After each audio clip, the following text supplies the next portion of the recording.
No meu entender, o Bahia teve um controle do jogo pela bola.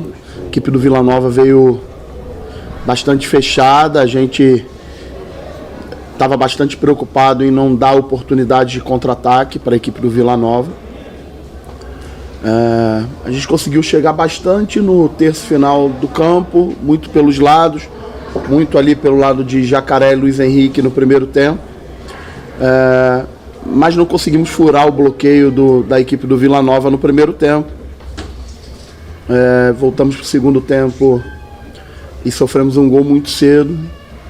E a partir desse momento você precisa tomar decisões, arriscar.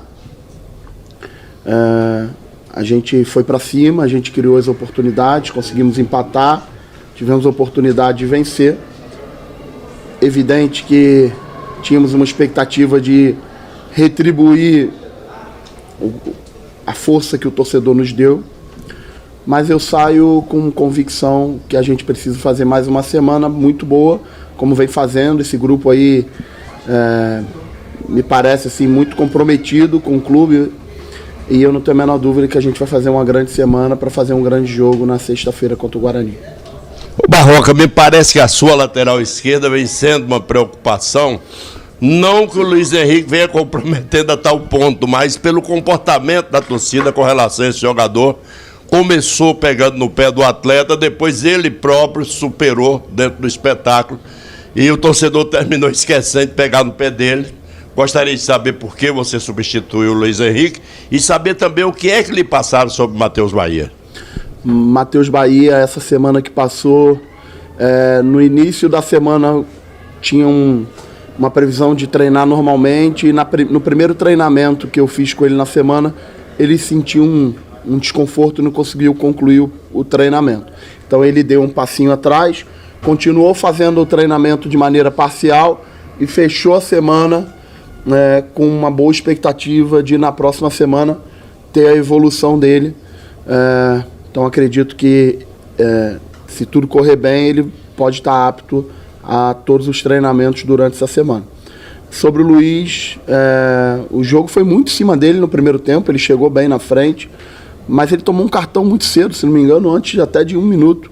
Ele tomou um cartão num lance fortuito ali, e quando o jogo se desenhou para o primeiro gol do Vila, naturalmente, no meu entender, a gente ia se lançar e o jogo ia ficar aberto para contra-ataque, e me preocupou muito a questão do cartão dele.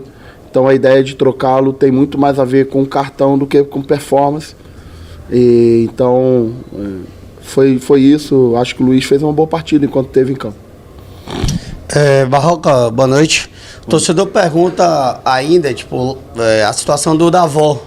Hoje o Davó entrou, fez gol, botou bola na trave, mas segue sendo reserva da equipe. Por que a opção de manter, quando você hoje já tem o Davó, tem o Rodallega, manter o Goulart nessa posição de falso 9? Bem, quando cheguei aqui, o Davó ainda estava lesionado, retornou na outra semana, entrou um pedaço do jogo contra o Brusque, entrou um pedaço do jogo contra o Grêmio, sentiu bastante fisicamente o jogo contra o Grêmio, me relatou que sentiu muito cansaço no período que entrou, um jogo muito intenso, e hoje entrou muito bem, conseguiu fazer o gol, quase fez um outro gol. É um jogador que eu conheço muito bem, acompanho ele desde as categorias de base. É um jogador que precisa de espaço, porque a característica dele tem muito a ver com o espaço, com a velocidade, com a criatividade que ele tem. E hoje era um jogo que dificilmente o adversário nos daria espaço nas costas numa condição normal. O Goulart tem outras competências de flutuação, de virar um meia junto com o Daniel e ao mesmo tempo chegar na área.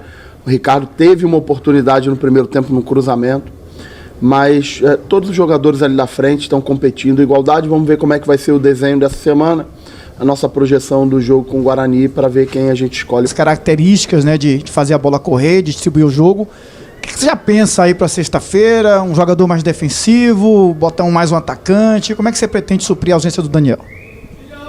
Bem, fiquei bastante chateado com o cartão do Daniel, porque, no meu entender, assim, um jogo como esse, um árbitro com a experiência que o Mendonça tem, e provavelmente ele deve acompanhar, a gente sabe a importância que tem o Daniel para um jogo tão decisivo como vai ser o de sexta.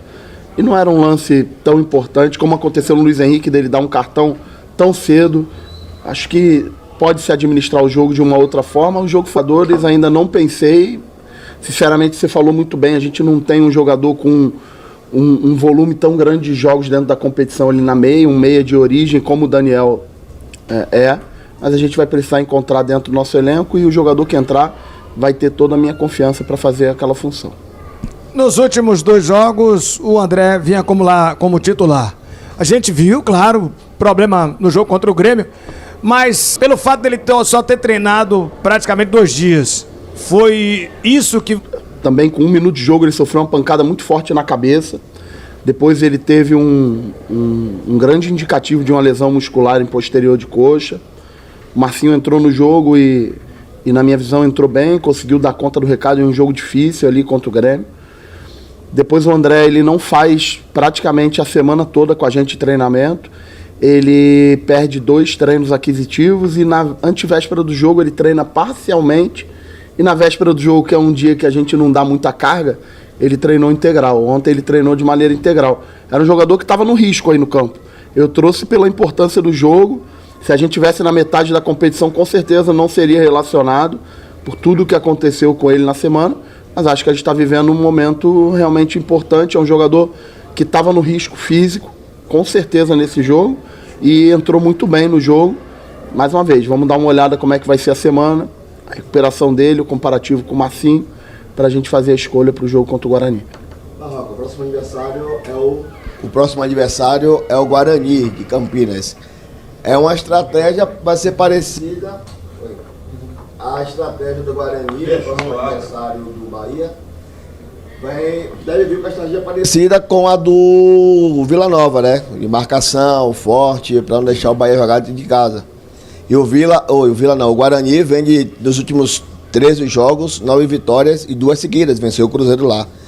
Como é que você pretende aí se livrar dessa marcação que vai ser parecida com a do Vila para tentar vencer o Guarani e garantir o acesso à Série A?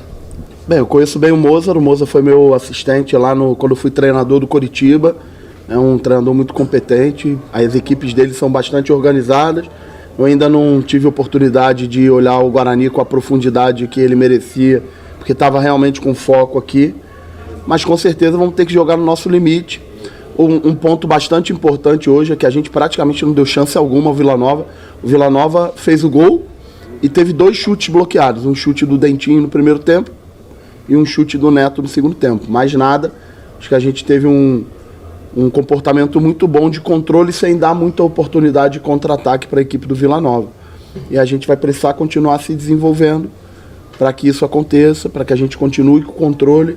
Eu sempre entendo o controle do jogo que, com 3 pontos, ter a bola, jogar mais próximo do gol do adversário do que o adversário do seu gol e ter mais oportunidades de gol do que o adversário. Hoje, se não me engano, a gente terminou o jogo com 70% de posse, tivemos 11 escanteios, 36 cruzamentos, um volume muito grande de controle, talvez sem tanta contundência, por muito mérito da defesa do Vila Nova, que marcou muito baixo, e a gente vai precisar ter um padrão de excelência para conseguir furar isso.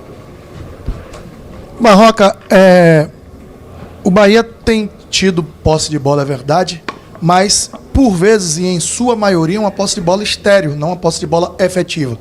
Para mim, tocar para o lado e para trás não é uma posse de bola efetiva, é só uma posse que não vai mudar em nada, né? E o Bahia tem feito isso, tem tido uma posse estéril. Seus laterais, por vezes, não cruzam. Marcinho fez 2 cruzamentos e o Luiz mais um cruzamento no primeiro tempo que quase sai gol. Não seria mais... o que é que você precisa ainda fazer? Temos mais quase uma semana para que esses laterais ganhem um pouco mais de coragem, porque saber fazer, tentar uma jogada de 1 contra 1 e por vezes a gente não vê isso. O Bahia parece que evita quebrar linhas para optar por uma posse, que por vezes é estéril. Eu concordo com você no jogo de hoje, perceber os principais cruzamentos da gente foram feitos pelos nossos atacantes de lado e não pelos nossos laterais, porque quando os nossos laterais iam chegando próximo do terço final, quando eles recebiam essa bola, eles já chegavam pressionados pelos extremos do Vila Nova. Então, o Marco Antônio, que entrou no segundo tempo, se não me engano, deu 3 ou 4 cruzamentos num tempo curto. Jacaré é um jogador que faz bastante. esses cruzamentos dos nossos laterais foram muito de trás. Os laterais ultrapassarem para fazer esse cruzamento mais limpo. Marcinho conseguiu fazer um cruzamento muito bom aqui no segundo tempo na cabeça do Hugo. E o ideal é que isso aconteça mais vezes. Eu acho que essa semana vai ser importante para a gente aprimorar isso, tentar no próximo jogo se desenvolver para que isso aconteça mais vezes. O Bahia chegou a atuar com quatro atacantes agora no segundo tempo. Com a ausência de Daniel no jogo contra o Guarani, você pode repetir isso? Bem, ainda não pensei como vou fazer no próximo jogo, ainda preciso dar uma pensada. Mas, na verdade, o Marco Antônio ele entra pela ponta direita, mas sem a bola ele vem por dentro. E o Jacaré, que estava na ponta esquerda naquele momento, também veio por dentro para fazer um quadrado. A ideia era que tivéssemos Daniel e Mugni, 2 meias de origem, jogando com uma construção com maior qualidade, tendo Marco Antônio e Jacaré numa posição neutra ali de ponta, indo para dentro, para liberar a passagem dos nossos laterais pelo lado, e 2 centroavantes em cima dos 2 zagueiros para que a gente tivesse a área bem preenchida nos cruzamentos. Acho que a gente teve um volume muito bom nesse momento, a gente conseguiu as oportunidades, tivemos bastante cruzamento, finalizamos, tivemos bola na trave, bastante bola parada, mas não tivemos a eficácia de fazer o segundo gol. Agora é focar no padrão de excelência nessa semana, para que a gente possa fazer um grande jogo na sexta-feira. Obrigado, pessoal. Boa noite a todos.